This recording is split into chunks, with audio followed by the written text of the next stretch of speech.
Greetings, everyone, and welcome to Intersections. Our aspiration in this one-hour webcast is to invite us to explore the highest in human potential. What is it if you and I were able to pursue that path to the peak of who it is that we can be? And in doing so, along the way, find boundaries dissolving, boundaries between inner and outer, between east and west, between profit and purpose, between science and spirituality, and all of these other kinds of ways in which we've, at times in a limited way, confined ourselves to just like certain boxes in the pursuit of, truth in the world.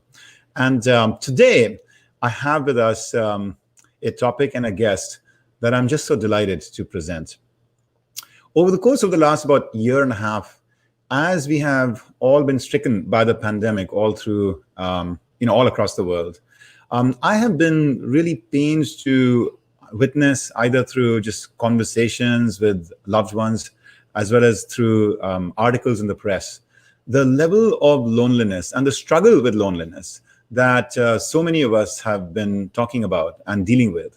And in that regard, while on the one hand, there is science to show that loneliness is an affliction, it is something that is in some ways like a disease. It can have physical and mental, impact on us in a not very positive way. At the same time, I know from certain other very kindred spirits and people I've had in my circle, and to an extent with small glimpses in my own career and life, that there's also a lot of power to, if you want to call it, solitude. Something that is associated, with loneliness, but perhaps approaches it from a very different vantage point. And so to that end, after a whole flurry of publicity around the struggles that everyone from children to individuals were having, with loneliness and this social isolation, quarantine, based kind of phase of life that we've gone through, I came across this article in the New York Times on what we can learn from solitude. And it featured in particular two individuals, Karen and Paul Fredette, who had chosen of their own volition to actually amplify the level of solitude in their lives, as opposed to striving to always dial it down and bring more people and human connection in their lives from the outside all the time. And my heart in many ways burst with joy that the mainstream media was starting to recognize the possibilities in that. I also started to feel very drawn to, like, who are these people? Who is Karen? Because her voice was very active in that article. And what can I learn more about this practice of solitude through their own path and journey? And so, as I introduced Karen to you myself, let me take a moment here to give you a little bit more about her background. And as I do that, as some of you are already doing, let us use chat as a way to get connected, as a way to share where you're calling in from, how you're feeling in this moment, what do you feel about this conversation we're having, what brings you to want to have a dialogue around solitude. All right, why don't we do that in the chat window? It is a joy for us and for our guests to be able to listen to you and hear from you as well. So you do that while I also introduce Karen to you. So Karen is a contemporary, what you might call hermit, and also a former nun. She, along with her husband, Paul, has moved to the Smoky Mountains of North Carolina for the last couple of decades, where they've built their life in the lap of nature. She has been a trusted voice and guide for others who've also been striving to move beyond community life to, by choice, pursue this path of communion with nature, of solitude, of prayer, and a deeper connection with their own self. During this pandemic, both she and her husband, Paul, have counseled and supported others who've also been struggling with isolation, or who have been struggling with isolation. I shouldn't say also, because in their case, they have, you can see, Karen will talk to us a little bit about her struggles, but mostly her flourishing as well in isolation. This is the New York Times article I mentioned that I encourage you to read. I sent it out as part of the invite for this conversation today.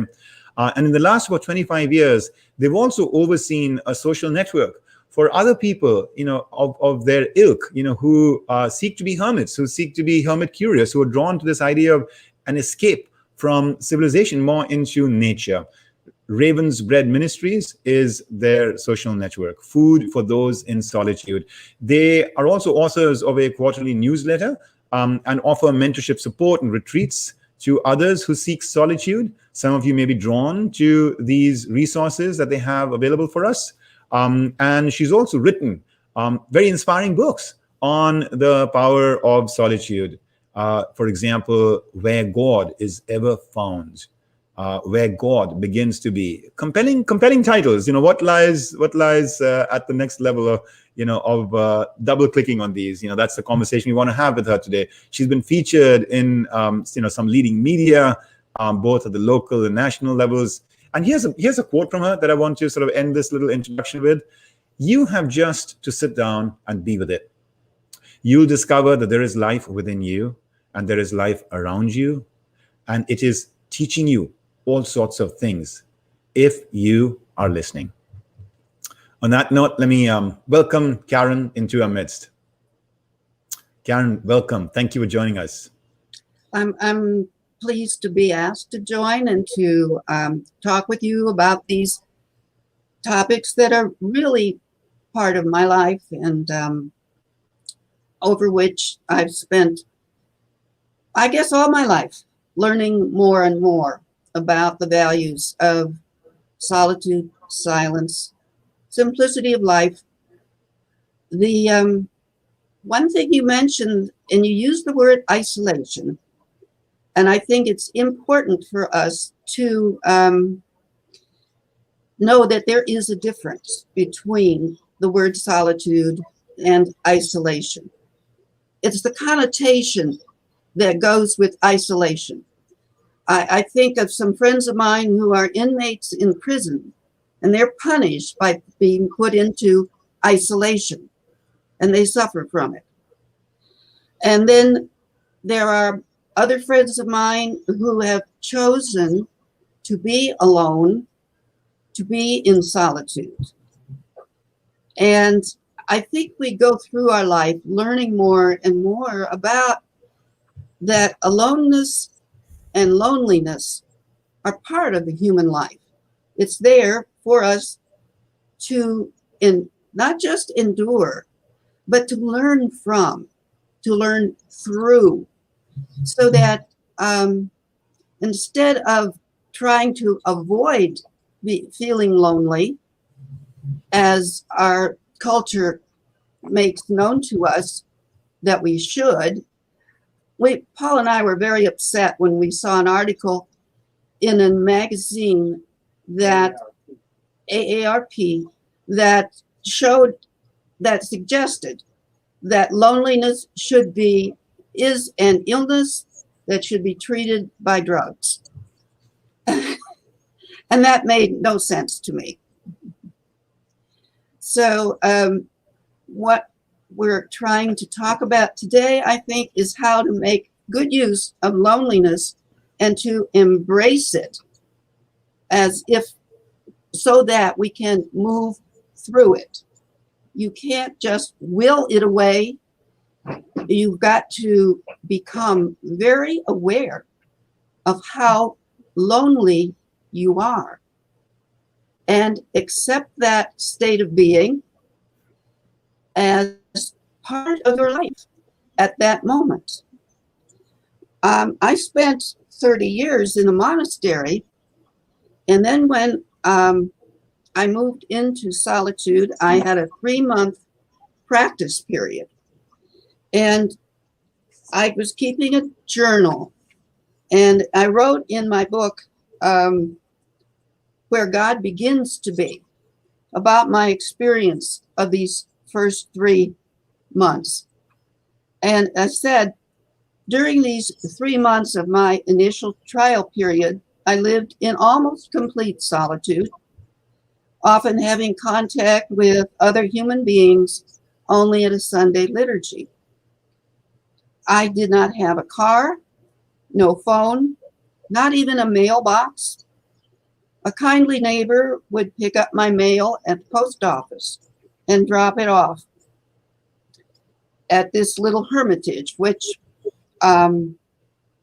I had very few furnishings and very few resources to brighten the place up. At the age of 47, I was totally alone for the first time in my life. For many months, I had struggled actively to get permission to live this hermit life. But when I finally achieved it, my goal, a frightening emptiness, yawned before me. One day, I crouched before my makeshift altar, feeling vulnerable and lost. Nothing seemed either real or right.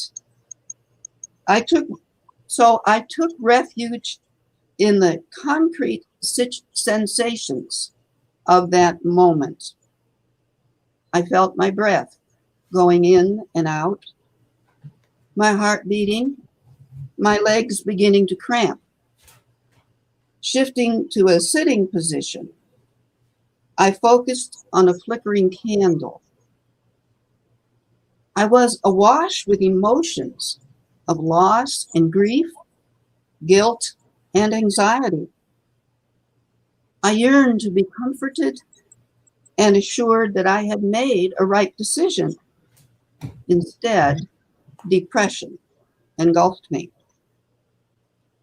But some instinctive wisdom recognized that I should have expected this, that moving into solitude would be like embarking on a sea journey at night in a leaky rowboat without oars or a tiller.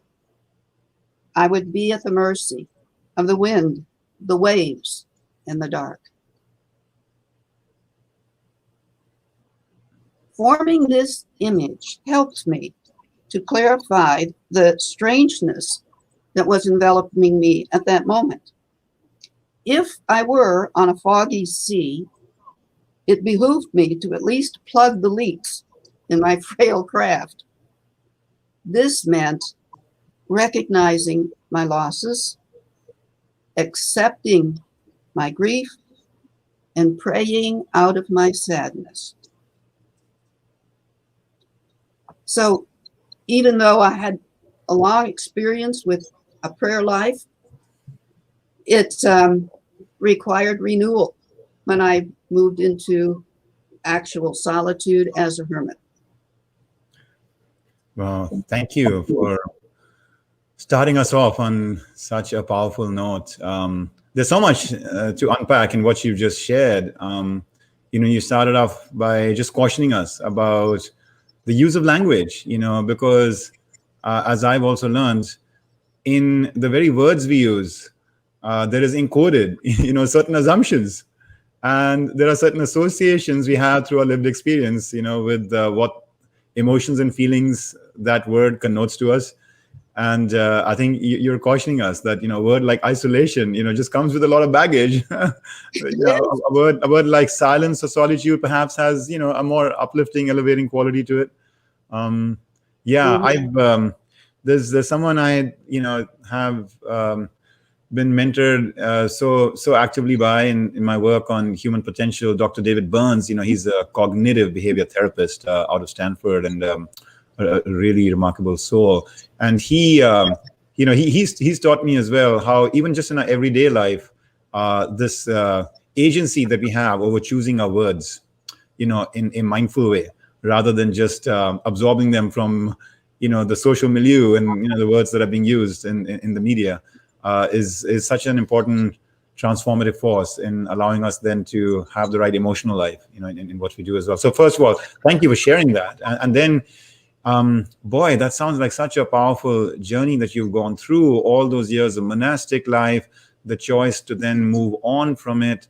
And then in that point, needing to go back and rejuvenate and reinvigorate yourself because the challenge came again to you. One might even ask, like, yes, you're right that if you're in a leaky boat with, the fog and, around you in the ocean, you'd want to plug those leaks. But on the other hand, you chose to go, on that voyage. So what forces compelled and drove you of your own volition to go on that path? Maybe we can start there. Maybe we can start with having you just share with us, Karen, as you were growing up, what was that spark in you? What were the shaping influences you that drew you towards more of a hermit-like life, initially within the monastery and then beyond?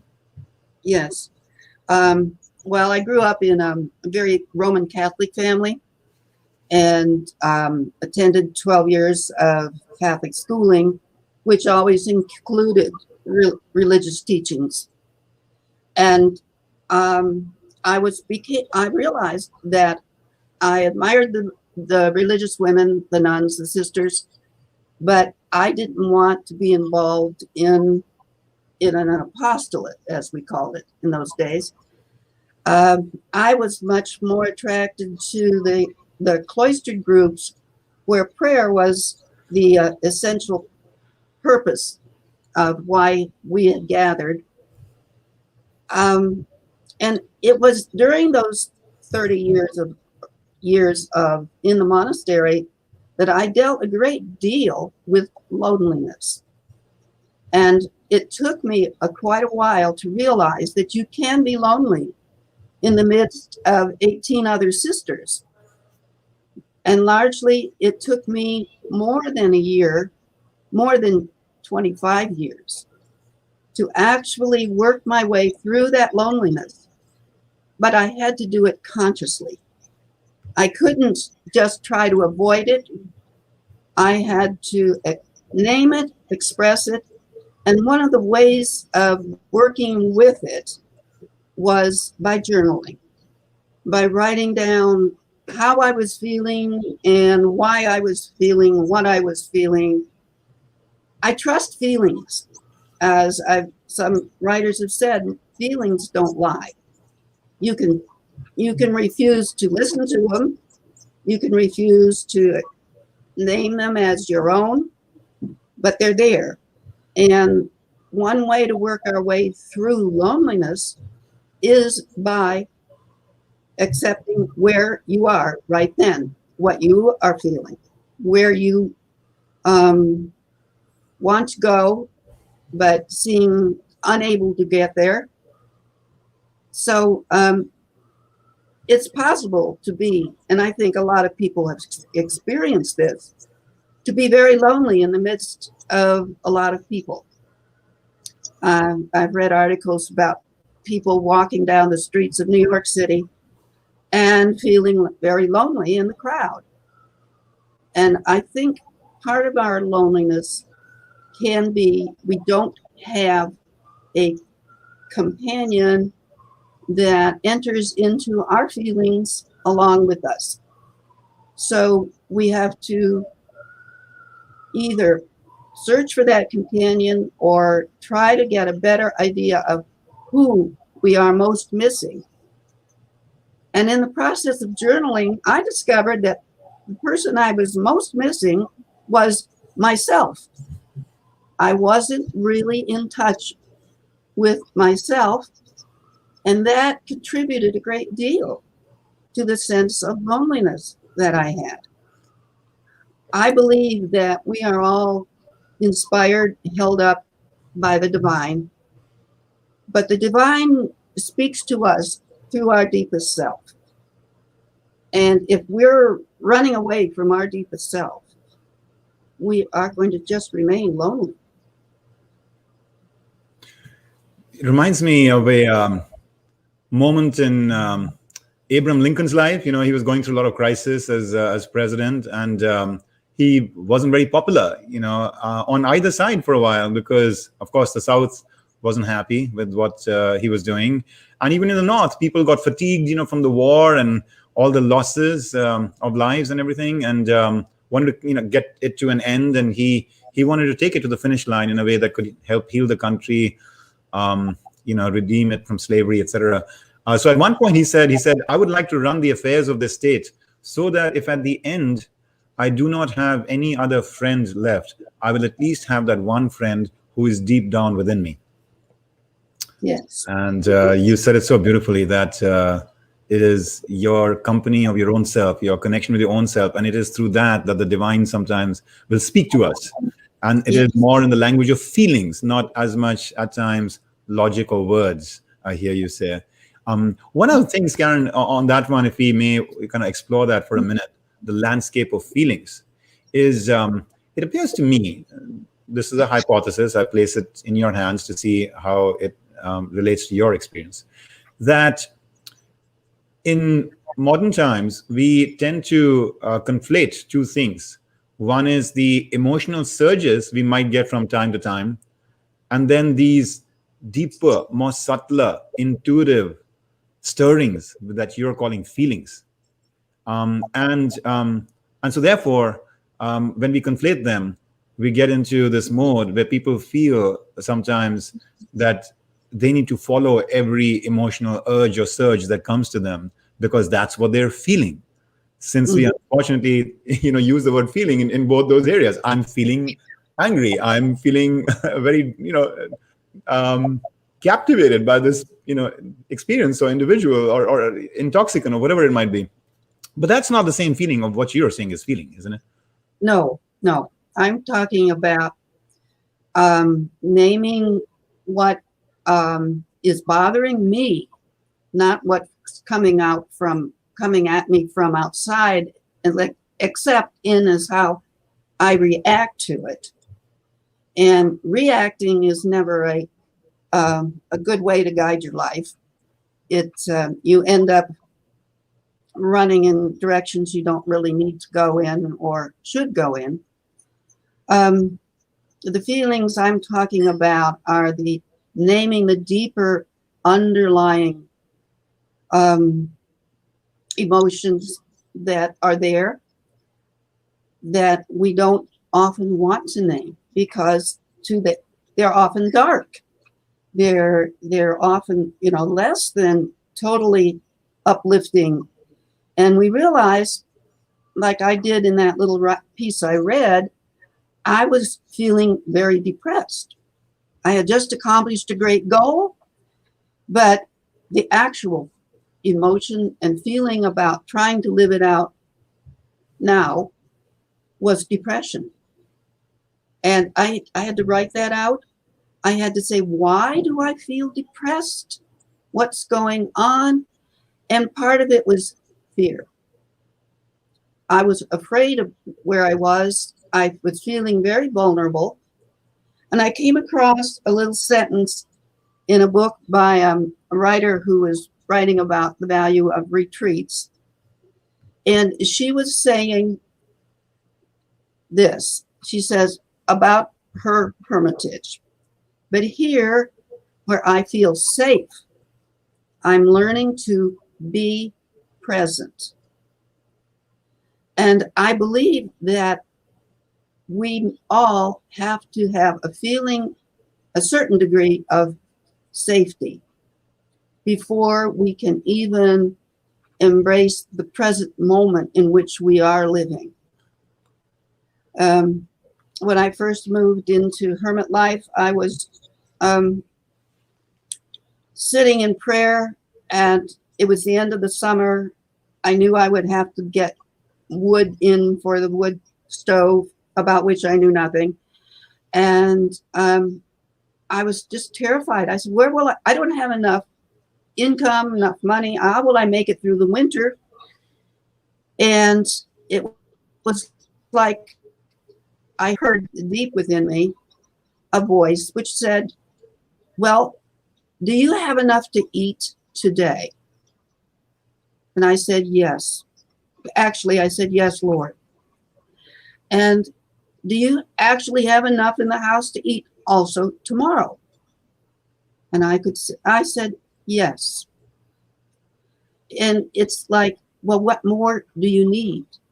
You can't even live tomorrow, today. You are okay today. Your needs are all met. And this is where the feeling of safety comes in. And I found my safety in the sense of that I was being cared for and provided for. Most of my family and friends did not think that what I was doing was a good idea, but the one who mattered most to me said, I will provide. It's an echo from what we find in the Bible many times. Yeah, I mean, I get goosebumps just hearing that story. And what a powerful logic. What a powerful logic. Do you have enough to eat today? Do you have enough to eat tomorrow? What more do you need? You cannot even, what did you say, live tomorrow today? Or you cannot even eat tomorrow's bread today? Or Yeah. Mm-hmm. yeah.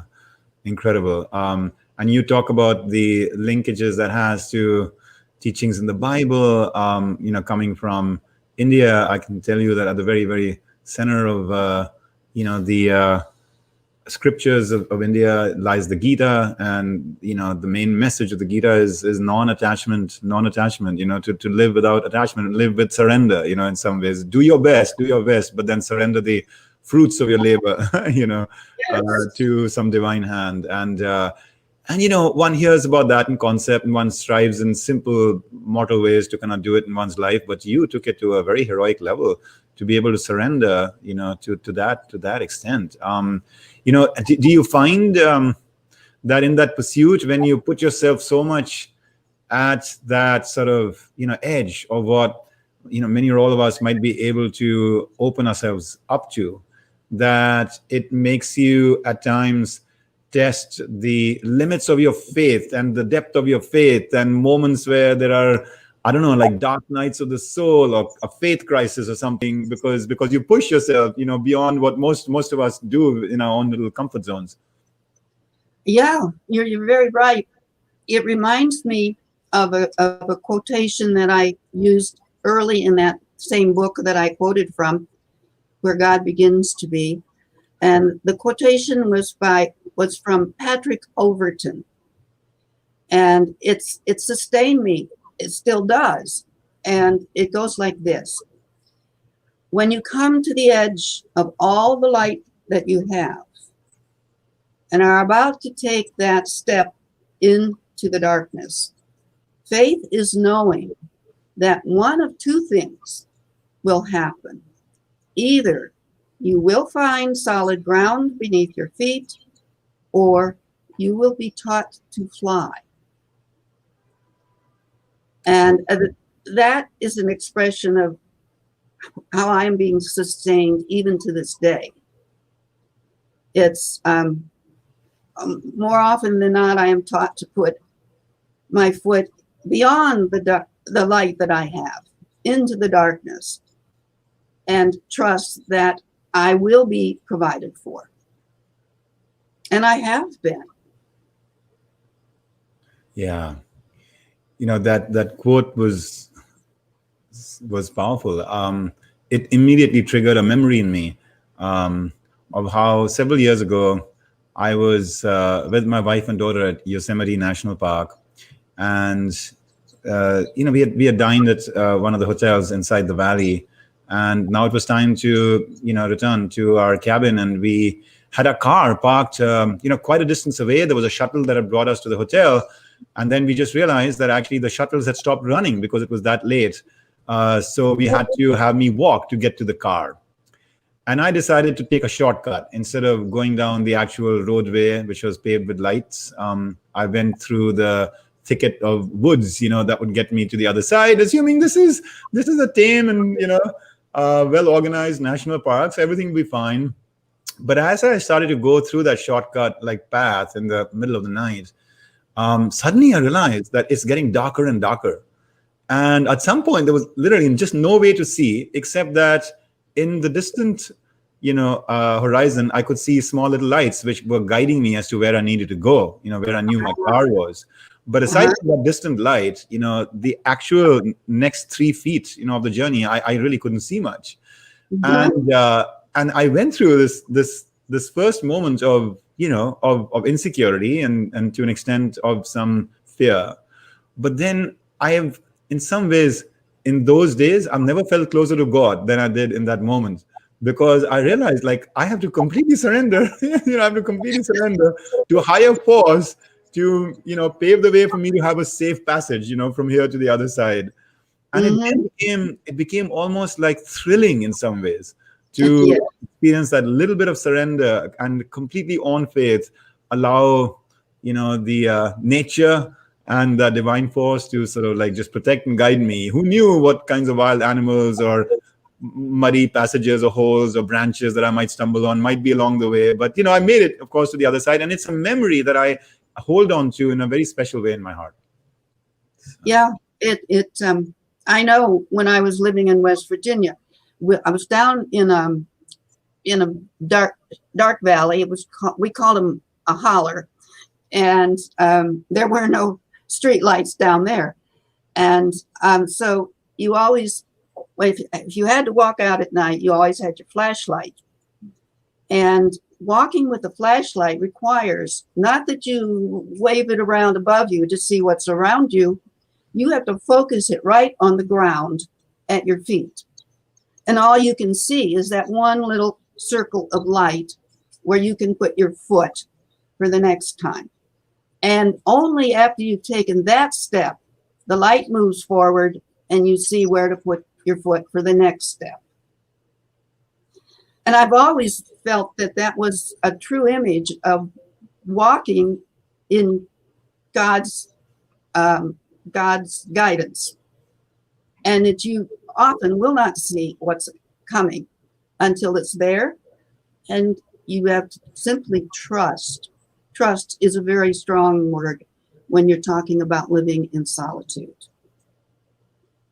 And it's trust that gives you a sense of safety, which, as that one writer said, allowed her to move into the state of living in the present. And living in the present moment is exceedingly important to move us out of feeling isolated and into this position of solitude.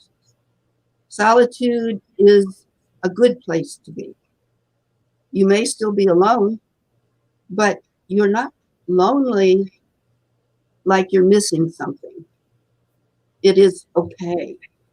And it takes a long time, and I keep slipping out of it, and I have to keep going back to the present moment.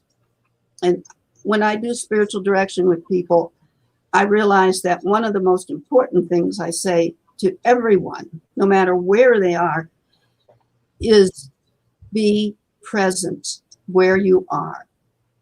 Don't be projecting into the future. Don't be regretting the past. Be here and now and feel it. And in doing that, you will find the holy. You will find the divine who is keeping you alive, who is informing your whole being, and is opening your eyes to even greater wonders all around you. Yeah. So beautiful. Karen, every phrase, every sentence one wants to latch on to, hold on to, internalize. I'm sure many of our friends here in the audience, just like me, is going to want to come back and re-experience this conversation with you and learn even more as we savor these ideas. Again, I also want to highlight, perhaps you've been watching a little bit some of these comments that my colleague Anobik is putting into the screen, but we have a very global audience today. I mean, it's so beautiful to see Christian Yu coming in from Switzerland, Harry from Dehradun, India, Zach from Idaho, Karan from my hometown, Chandigarh, and thank you for sharing where you're all calling in from. Kamal from Kathmandu, Nepal, Raja from Coimbatore, again in India, Eswar from the Bay Area, Elizabeth from Mississippi, Valerie from Trinidad and Tobago. Gosh, the list can go on. Chicago, Lenny, Joe from Princeton, Summit, New Jersey, Sonia. I mean, it's just, Rose from Milan.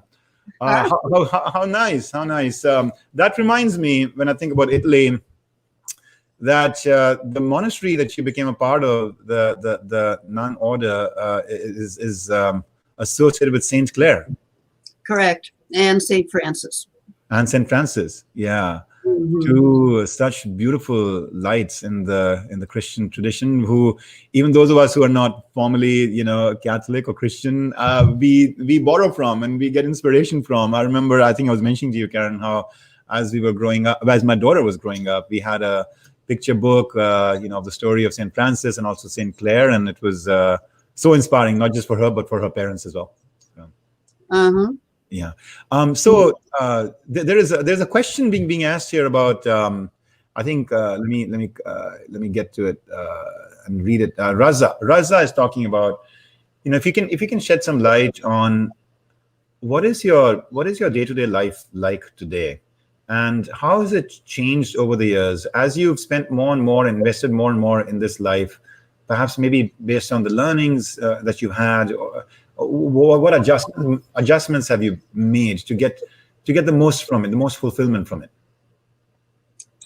Well, I think her question is so good because it implies that you're always moving on.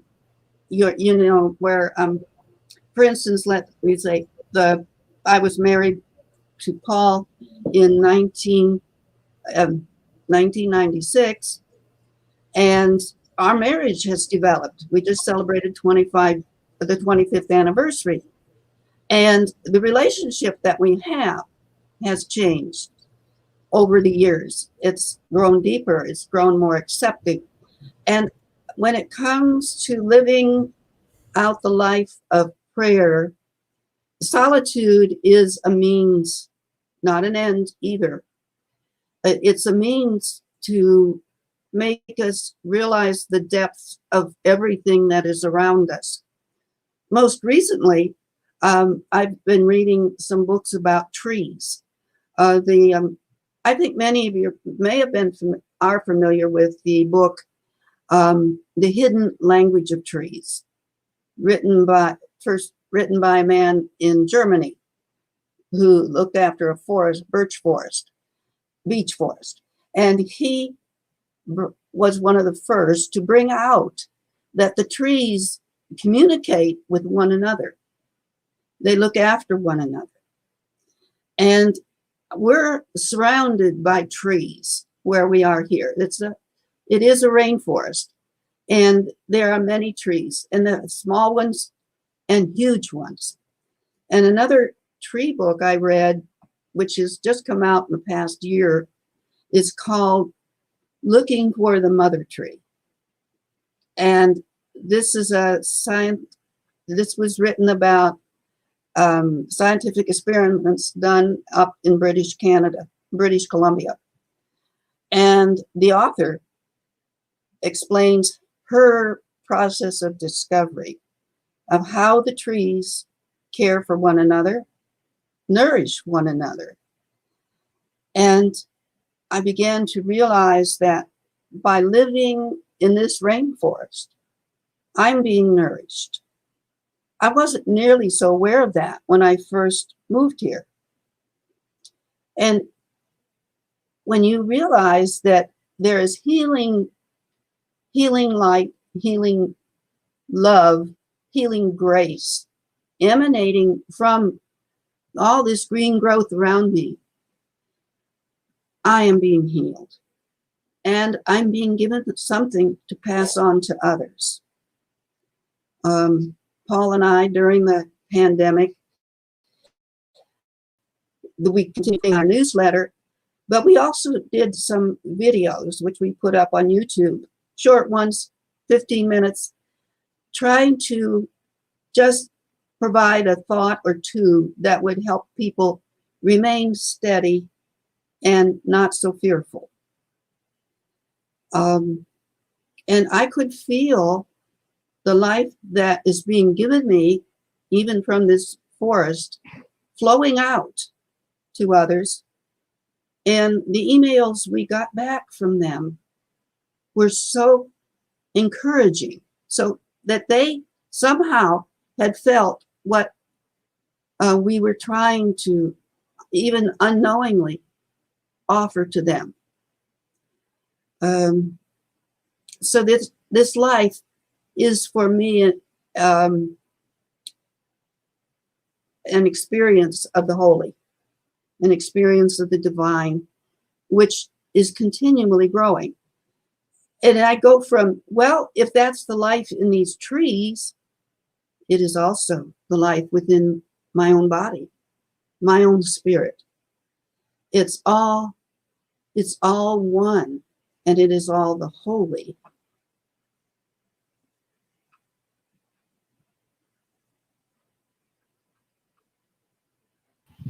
Hitendra, you're mute. That is so beautiful, Karen. Thank you, Novik. Can you cite those books again, just for those who may want to follow up and read them? There were two that you mentioned from which you discovered so much about trees and their support of each other. Yeah, the first one is the hidden life of tree, the hidden language of trees. And it's by a German author whose name, unfortunately, I didn't bring with me. And the second book that I mentioned was called Looking for the Mother Tree. Because, and again, the author's name isn't with me right here, but I think it can be found on Amazon or any book site. And she found that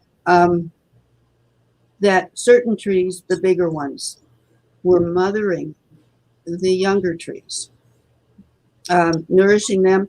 At the same time, the younger trees would, if the mother tree was failing, aging, the younger trees would pass them up.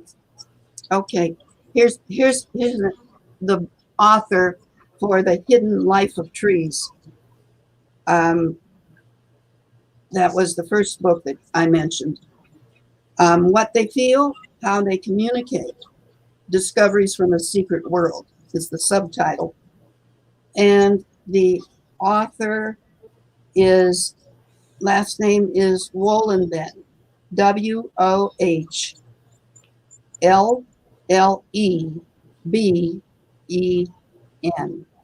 Wohlenben.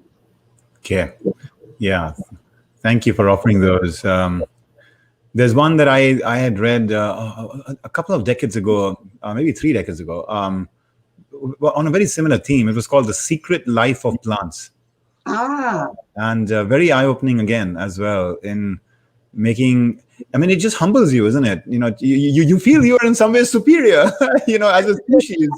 And then suddenly you realize, oh my God, there's such intelligence, such purity, such vibrancy in the lives of these things, which they don't move as fast as we do, and you know, in time and space, but they're emoting, they're connecting, they're doing things very meaningful.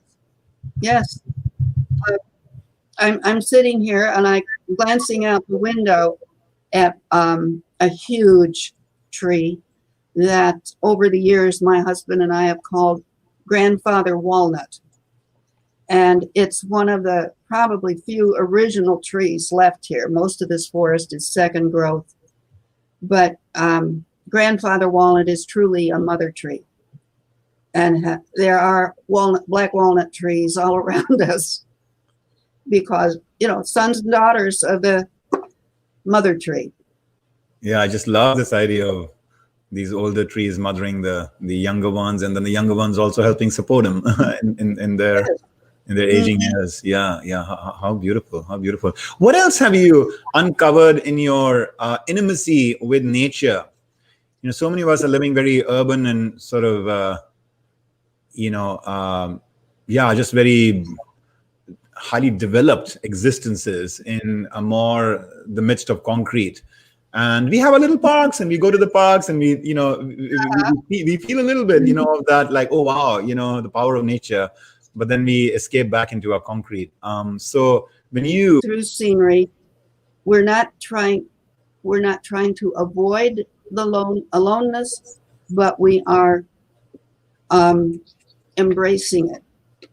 And one of the important things, in addition, living this close to nature, is that nature has rhythms, and we need to open ourselves to those rhythms and go with them.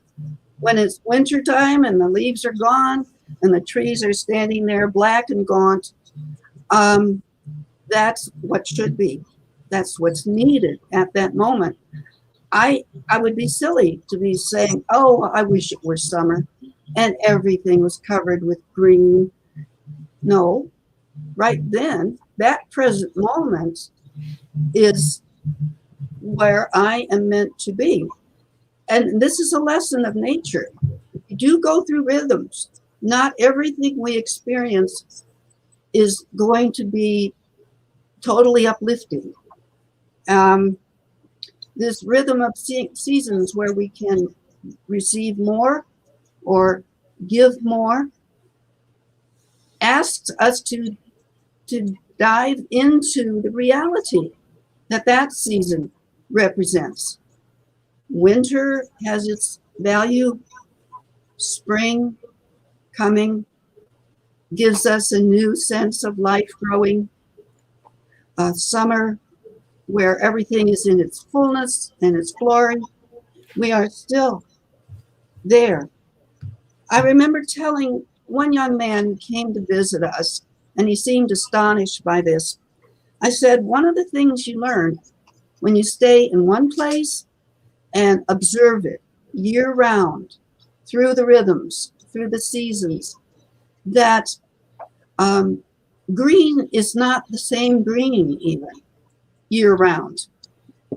The spring green, which is like chartreuse, the yellow green, the brightness fades a little bit and gets into a deeper, richer green.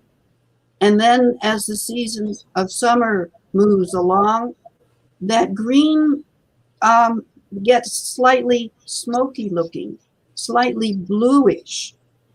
And this young man just said, I never noticed that. And well, he'd never been still enough. He'd never had the opportunity. And perhaps that's one reason why when we're talking with people who look for silence and solitude and living as a hermit, it's a second half of life goal. We grow into it. Yeah, there are seasons that we absorb within ourselves. We go through our own dark nights, as you mentioned. We go through the times of winter. We go through the times of hope for spring. And so I think each of us has different experiences of solitude depending on where we are personally in our life periods. Yeah. Very, very nice, Karen. I can see a little bit of quiet dialogue happening between you and I assume that is Paul. Yeah. Mm-hmm. Yeah. Wonderful. Thank you, Paul, as well for guiding us in this conversation. It has so many subtleties to it. I want to read a quote from some of your reflections, which really resonated with me. You mentioned, before I do that though, let me pause and just say, you've just given us such powerful examples of how nature is in some ways like a school in which we can learn so much about our own selves by drawing those metaphorical insights about the seasons in our own life and all of that, isn't it? So that was really powerful. I remember, I was in Botswana some years back, and it was such a beautiful experience of just being with flora and fauna in their wildest, most unhuman touched kind of form, and then I didn't really want to look for the hunt. I just wanted to look for the flourishing of the animals and their herds and the communities. But at one point, we found a moment where a cheetah just had hunted a deer, and it was hard for us to see because we'd like to see the deer flourish, we'd like to see the cheetah flourish.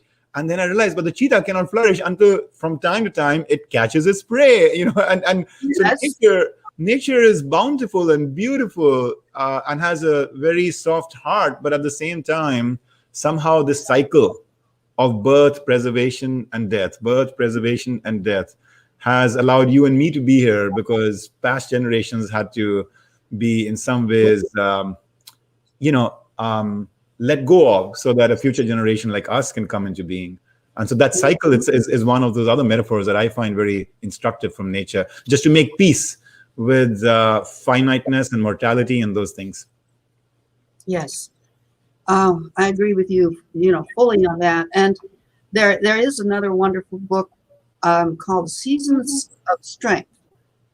And it implies that all seasons have a different kind of strength to offer us. I haven't really spent a lot of time naming the types of graces, shall we say, that we receive from each season, but I would certainly mention winter brings out endurance. Spring would bring help to lighten us and give us hope that seeds that had died in the past fall and frozen through the winter are now coming back to life. That the life was always there, but it could lay dormant for a period, and that was okay. The summer, when we give our all back to brother sun, as St. Francis would say, which draws things out of ourselves that we didn't know we had. Perhaps like this experience today in talking with you and listening to your reflections.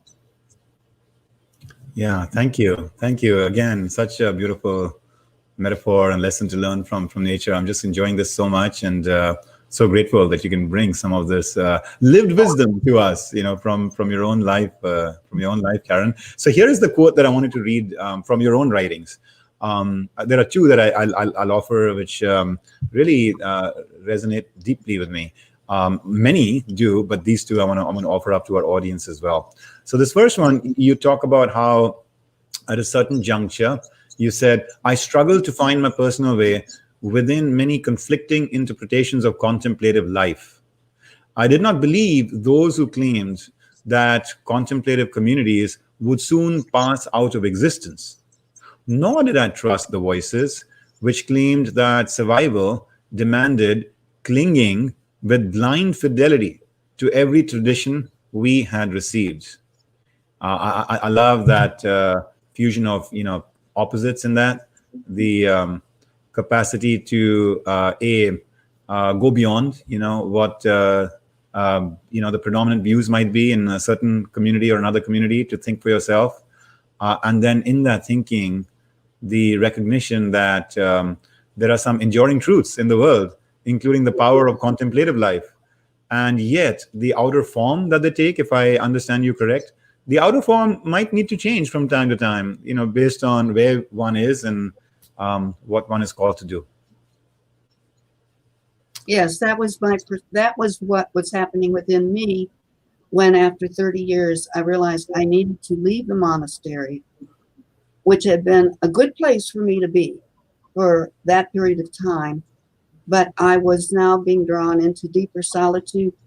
And contrary to what most people think, a monastery is not a solitary place. There were sisters were around me. We prayed together, we ate together, we worked together, we played together, we shared insights together. There was very little actual solitude within a monastery. And so I had reached the point where I really needed the real thing, as you might call it. And that's what gave me the courage to know that if I wanted to grow, if there was a new life ahead of me, I needed to move into a new lifestyle. And scary, oh yes. You're letting go of all those comfortable forms that had upheld you until now. Yeah. I can't even imagine what that moment must have been like. 30 years in the monastery. Then there is another passage which I'm guessing, Karen, might be from like the same period, where you talk about it was frightening and I might have dissembled forever had not my mother died in 1987, as well as another woman, an older nun who had been a mentor and a friend to me.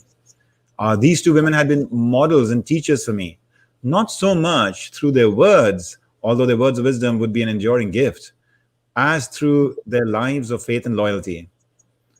Above all, it had been their belief in me, which, like sunlight, had enabled me to see clearly my own gifts and strengths and trust them. Suddenly, these two women were gone. And at the age of 45, I was left with their mandate to grow into what they always knew I could be. Yeah. One of those women was my abbess for a number of years. And she was the one who had the courage, and it was courage in those days, to allow me to do something that usually cloistered nuns didn't do, which was to write and to publish. She had been a teacher at one point in her life, and she said to me, I could not squelch the gifts that I see in you. And her belief in me really did give me the courage to go ahead and start writing a biography of St. Clare. Took me 10 years, because writing a book in a monastery, you don't have hours set aside for writing. And so I would be writing it in the evenings after night prayer.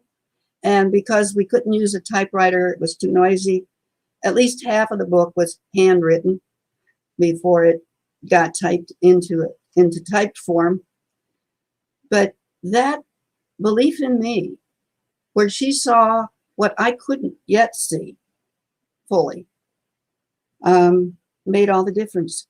My mother, though she was, involved in raising 4 children, yet she never interfered with what I said I felt I had to do.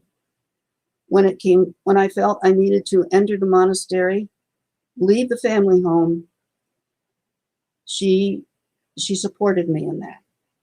She helped me to make the clothing that I needed to take with me.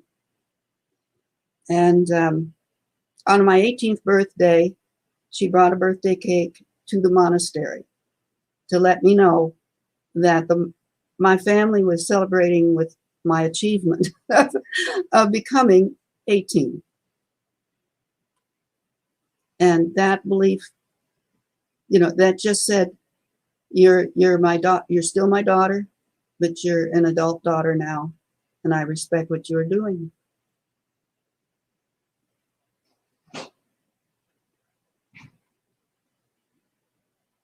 I suppose. Yeah. Go ahead, Karen. I was just going to say, I suppose all of us can look back over our lives and find that there were certain very influential people. And their gift to us wasn't so much their words as their belief in us. There was a nun when I was growing up that I had the privilege of having some time with over the course of several years, from my early teens all the way into my mid-20s in particular, and then on and off after. But during that period, it was a very formative period, of course, for me. It was exactly what you just said. It's exactly what you just said. Every time I would leave her, presence after spending some time, with her, I would just feel, such a high with regard to the possibilities that lay in front of me, with regard to the purity of my own nature, with regard to, all of the baggage that I was carrying when I was going in to meet with her. I was like, I'm not worthy, I'm so flawed, compared to who she is. All of that would get washed out, right, by just the power of her affirmation and love for what she saw at my core. And so I relate very much to what you just said. That's beautiful. Mm-hmm. Yeah, I want to take a moment just to share something back with you, because I know how fond you are from everything that you've shared about lives of great ones, such as, for example, Saint Francis and Saint Clare. And so this is the artist Bimba Landman, who actually is from Milan, who has created this really beautiful piece of work, on Claire and Francis. The art is so evocative and so beautiful. Yes. Anyway, I look forward to getting a copy of this in your hands. It's a beautiful. This is the book that my daughter and then her parents, me and my wife, got very inspired by. That is a beautiful thing. Oh my. It looks like an illustrated book from the medieval times. Yeah. One can almost imagine Bimba's channeling something, she might have been able to transport herself back to that age and bring something to us. Yeah. All right. So we're at the point of closure, Karen. I mean, I know that some of the questions here have been more around also, how can we be of service to those of us who are feeling lonely, who are feeling isolated today? You have been doing that kind of support and outreach. Any kind of like just beyond the wonderful inspiration you've already given us, any couple of like practical steps or tips that people might take tomorrow as a way to help step a little bit closer to that state of deeper attunement within, deeper communion with nature, and an embrace of solitude? Yes. Well, I'm just going to go back to the wisest thing I've ever heard, and it still is the one major thing that helps me continue on this path and reach out to others, and that is being fully alive in the present moment. Being fully here. During the pandemic, I could feel, in a sense, the anxiety and the fear of people around the world, people in our own country. Even if I didn't know their names, the impact of what they were feeling would hit us. And it would hit us because we were attentive. We were attentive to how life was unfolding around us at that moment. And, occasional stories in the newspaper, which were some particularly poignant about deaths or so forth, really, really touched me. And I allowed it to. We shouldn't try to avoid the pain that goes with being fully alive in the present moment. One of the recent pains was this friend of mine who lives in India. We met at the age of 3. We had been communicating by email, and suddenly I heard nothing from her since last March. And I knew she lived in Pune, and I knew it was really suffering from COVID there. And I thought, have I lost this friend of 77 years? And I just found out the other day from her daughter that she did get COVID, but she is recovering. And it's like, this friend who knows me like no one else is still with me. And I hope everybody has or tries to be a friend. I guess that's the way we find friends. And we allow their lives to impact us, even in a hurtful way, and accept that hurt on their behalf, that it may grow into something that is giving, loving, caring. I'm fortunate that I can share a lot of this with my husband, and we try to give back, but I think we receive more through the newsletter, through the people in our Raven's Bread ministry groups. And in order to receive, again, we have to be right here and now, in the present.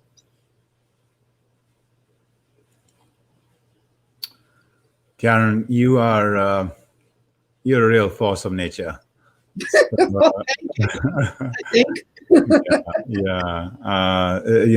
One could just keep going and going, and yet, we want to bring this to closure for now. I'm happy that this conversation with you doesn't have to be in a sense like permanently closed for our community here today, because of all the good work you and Paul are doing to offer up your thoughts and counsel through the Raven's Bread Ministries work, the newsletter, the books, the videos. And so my friends, all of us here in the Intersections community, please know that these resources are as available to you as anyone else, because there is an inner hermit, in all of us waiting to be nurtured and developed. Thank you so much for all the gifts you've given us today.